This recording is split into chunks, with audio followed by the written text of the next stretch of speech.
கர்த்தருடைய பரிசுநாமத்திற்கு ஸ்தோத்திரம். இன்றைய நாளுக்கான தேவ வார்த்தை யோசுவா 1ஆம் அதிகாரம் 5, 6 மற்றும் 7ஆம் வசனங்கள்.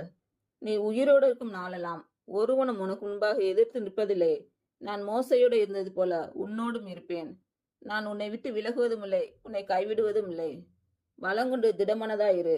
இந்த ஜனத்தின் பிதாக்களுக்கு நான் கொடுப்பேன் என்று ஆணையிட்ட தேசத்தை நீ இவர்களுக்கு பங்கிடுவாய். என் தாசனாகிய மோசே உனக்கு கற்பித்த நியாய பிரமாணத்தின்படி எல்லாம் செய்ய கவனமாய் இருக்க மாத்திரம் மிகவும் பலங்கொண்டு திடமனதாயிரு. நீ போகும் இடமெல்லாம் புத்திமானாய் நடந்து கொள்ளும்படிக்கு அதை விட்டு வலது இடதுபுறம் விலகாதிருப்பாயாக என்று பிறந்த நாள் மற்றும் திருமண நாள் காணும் அனைவருக்கும் இயேசு கிறிஸ்து நாமத்தினாலே வாழ்த்துக்கள். கர்த்தர் உங்கள் பலவீனங்களை மாற்றி உங்களுக்கு பலத்தை கட்டளையிடுவாராக. கர்த்தர் உங்களையும் உங்கள் பிள்ளைகளையும் உங்கள் பிள்ளைகளின் பிள்ளைகளையும் ஆசீர்வதிப்பாராக.